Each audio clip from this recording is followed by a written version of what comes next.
Maio 8, 1 Samuel 2, verso 22 a 4, verso 22. Eli já estava muito idoso, mas sabia o que seus filhos faziam ao povo de Israel e que eles seduziam as moças que serviam junto à entrada da tenda do encontro. Por isso lhes disse: ouvi de todo o povo o mal que vocês praticam. Por que continuam a agir assim? Parem com isso, meus filhos. Não são bons os comentários que escuto entre o povo do Senhor. Se alguém peca contra outra pessoa, Deus poderá intervir em favor do culpado. Mas se alguém peca contra o Senhor, quem poderá interceder? Contudo, os filhos de Eli não deram atenção ao pai, pois o Senhor já havia decidido matá-los. Enquanto isso, o menino Samuel crescia e era cada vez mais estimado pelo Senhor e pelo povo. Certo dia, veio a Eli um homem de Deus e lhe transmitiu a seguinte mensagem: assim diz o Senhor, eu me revelei a seus antepassados quando eles eram escravos do faraó no Egito. Escolhi seus antepassados dentre todas as tribos de Israel para serem meus sacerdotes, oferecerem sacrifícios sobre meu altar, queimarem incenso e usarem o colete sacerdotal em minha presença. Além disso, designei as ofertas queimadas dos israelitas a vocês, sacerdotes.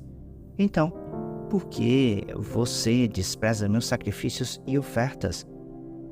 Porque honra seus filhos mais que a mim, pois você e eles engordaram com as melhores partes das ofertas de meu povo, Israel. Portanto, assim declara o Senhor, Deus de Israel: prometi que membros de sua família, da tribo de Levi, sempre seriam meus sacerdotes. Agora, porém, declara o Senhor: isso não acontecerá. Honrarei aqueles que me honram e desprezarei aqueles que me desprezam.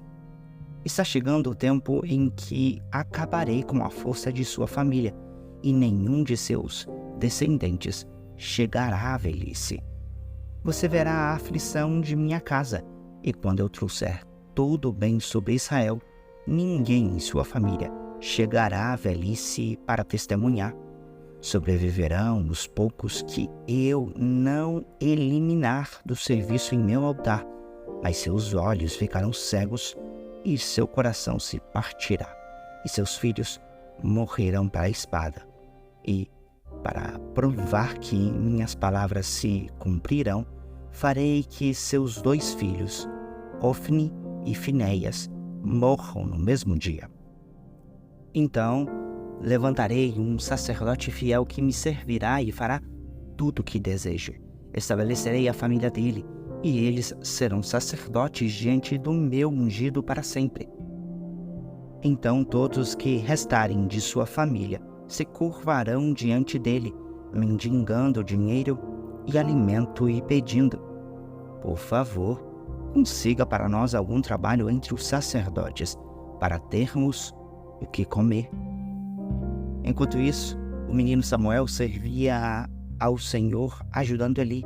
Aqueles dias, as mensagens do Senhor eram muito raras e visões não eram comuns.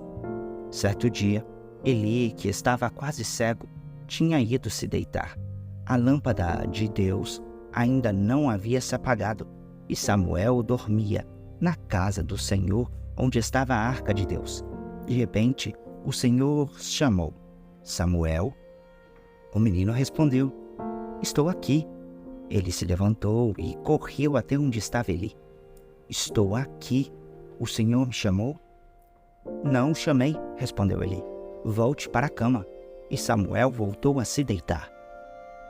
Então o Senhor o chamou novamente: Samuel. Mais uma vez, Samuel se levantou e foi até Eli. Estou aqui. O Senhor me chamou. Mas Eli respondeu: meu filho, não o chamei. Volte para a cama. Samuel ainda não conhecia o Senhor, porque nunca havia recebido uma mensagem dele. o Senhor o chamou pela terceira vez. E novamente, Samuel se levantou e foi até Eli. Estou aqui, o Senhor me chamou. Então Eli entendeu que era o Senhor que chamava o menino. Por isso, disse Samuel: vá e deite-se novamente. Se alguém o chamar, diga: fala, Senhor, pois teu servo está ouvindo. E Samuel voltou para a cama. Então o Senhor veio e o chamou como antes: Samuel, Samuel. Samuel respondeu: fala, pois teu servo está ouvindo. Então o Senhor disse a Samuel: estou prestes a realizar algo em Israel que fará tinir os ouvidos daqueles que ouvirem a respeito. Cumprirei do começo ao fim todas as ameaças que fiz contra Eli e sua família. Eu o adverti de que castigaria sua família para sempre, pois seus filhos blasfemaram contra Deus. E ele não os repreendeu por seus pecados. Por isso, jurei que os pecados de Eli e de seus filhos jamais serão perdoados por meio de sacrifício, nem de ofertas. Samuel ficou deitado até de manhã. Então se levantou e abriu as portas da casa do Senhor. Estava com medo de contar para Eli a visão que tivera. Mas Eli o chamou: Samuel, meu filho. Estou aqui, respondeu Samuel. O que o Senhor lhe disse? Perguntou Eli. Conte-me tudo, e que o Senhor o castigue severamente, se você esconder de mim alguma coisa do que ele disse. Então Samuel contou tudo a Eli e não escondeu nada. Ele respondeu: é a vontade do Senhor que ele faça o que lhe parecer melhor. À medida que Samuel crescia, o Senhor estava com ele, e todas as suas palavras se cumpriam. E todo Israel, desde Dan ao norte até Berseba ao sul, sabia que Samuel havia sido confirmado como profeta do Senhor. O Senhor continuou a aparecer em Siló e a transmitir mensagens a Samuel ali. E as palavras de Samuel chegavam a todo o povo de Israel. Naquele tempo, Israel estava em guerra com os filisteus. O exército israelita tinha acampado perto de Ebenezer, e os filisteus acamparam em Afeque. Os filisteus atacaram e derrotaram o exército de Israel, matando cerca de 4.000 homens. Terminada a batalha, os soldados voltaram para o acampamento, e as autoridades de Israel se perguntaram: por que o Senhor causou nossa derrota diante dos filisteus? Vamos trazer a arca da aliança do Senhor desde Siló, para que esteja conosco e nos livre do poder do inimigo. Então enviaram homens a Siló para trazer a arca da aliança do Senhor dos exércitos, que está entronizado entre os querubins. Ofni e Finéias, os dois filhos de Eli, acompanharam a arca da aliança de Deus. Quando todos os israelitas viram a arca da aliança do Senhor entrando no acampamento, soltaram gritos de alegria tão altos que fizeram o chão tremer. O que está acontecendo? Perguntaram os filisteus. Que significam esses gritos no acampamento dos hebreus? Quando souberam que era porque a arca do Senhor havia chegado, entraram em pânico. Os deuses vieram ao acampamento deles, disseram. Estamos perdidos. Nunca enfrentamos uma coisa assim antes. Estamos perdidos. Quem nos salvará desses deuses poderosos?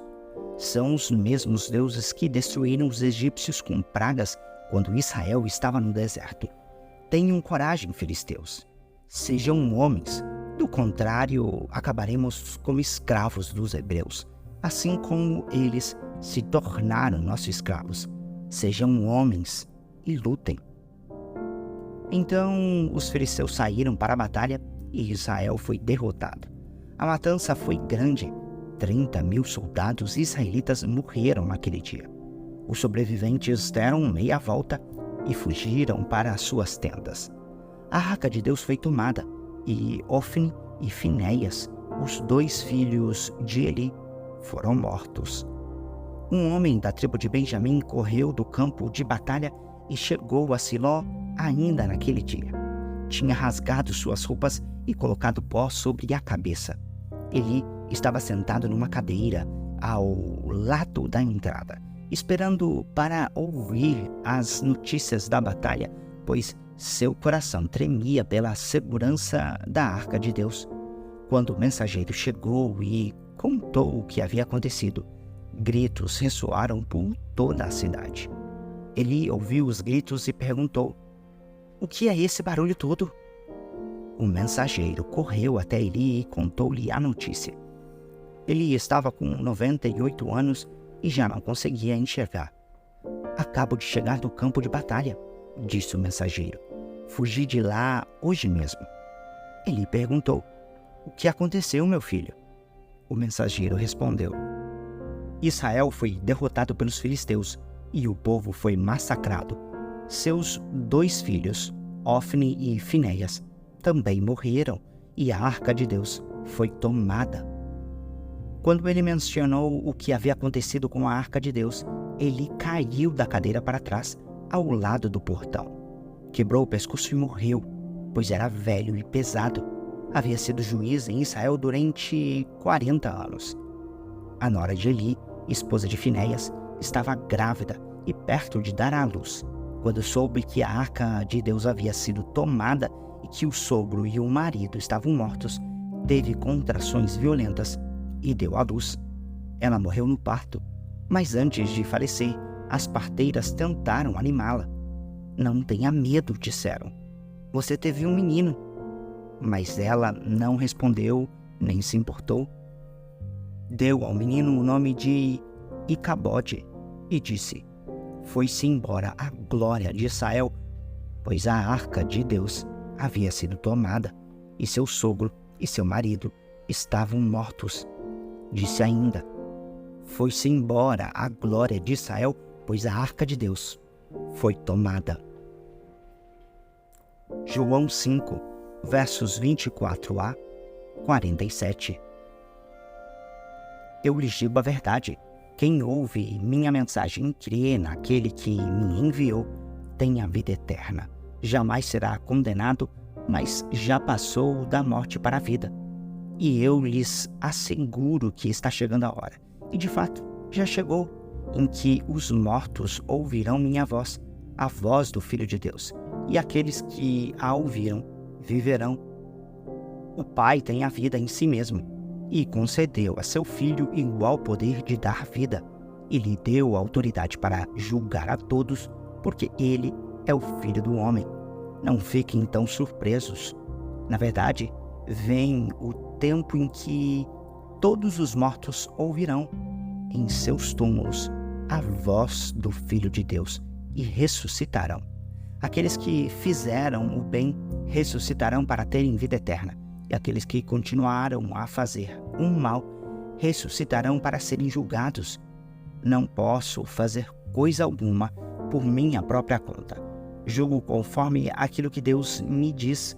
Logo, meu julgamento é justo, pois não faço minha própria vontade, mas a vontade do Pai que me enviou.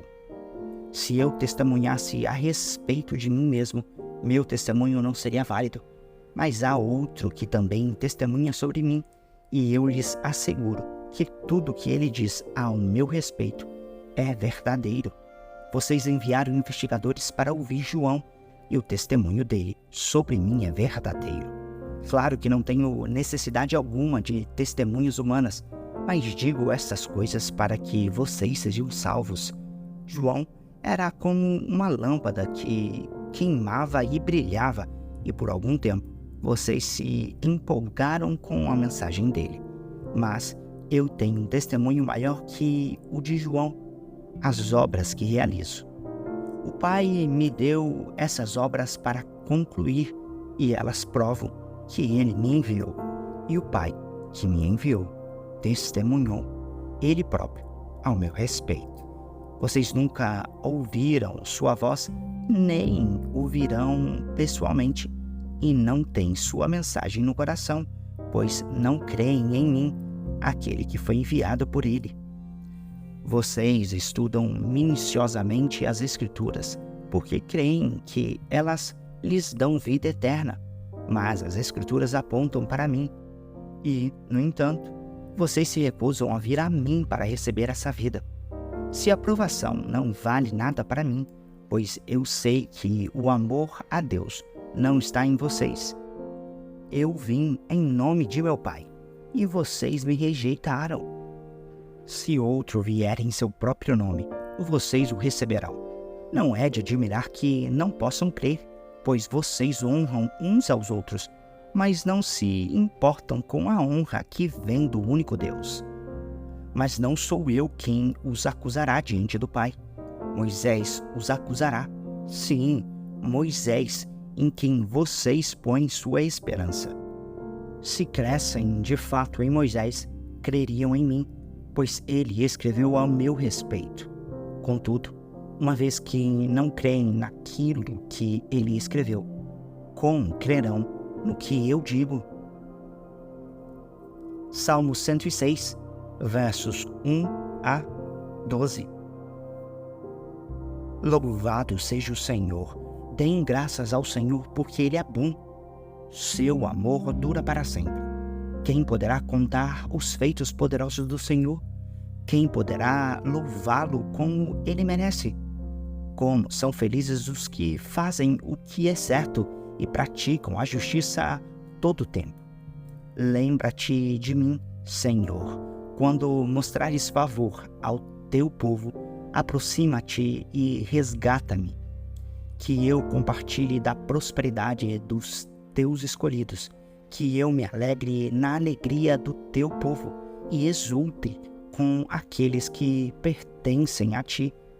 Pecamos como nossos antepassados, fomos desobedientes e rebeldes.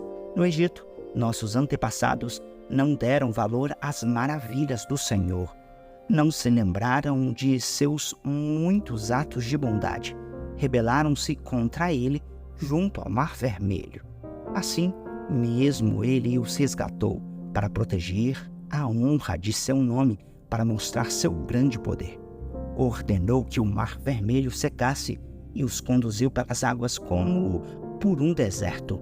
Ele os resgatou das mãos de seus inimigos e os libertou das garras de seus adversários. As águas se fecharam e cobriram seus opressores. Nenhum deles sobreviveu. Então, creram em suas promessas e cantaram louvores a ti. Provérbios 14, versos 30 e 31. O contentamento dá saúde ao corpo. A inveja é como câncer nos ossos. Quem oprime o pobre insulta seu Criador, mas quem ajuda o necessitado honra a Deus.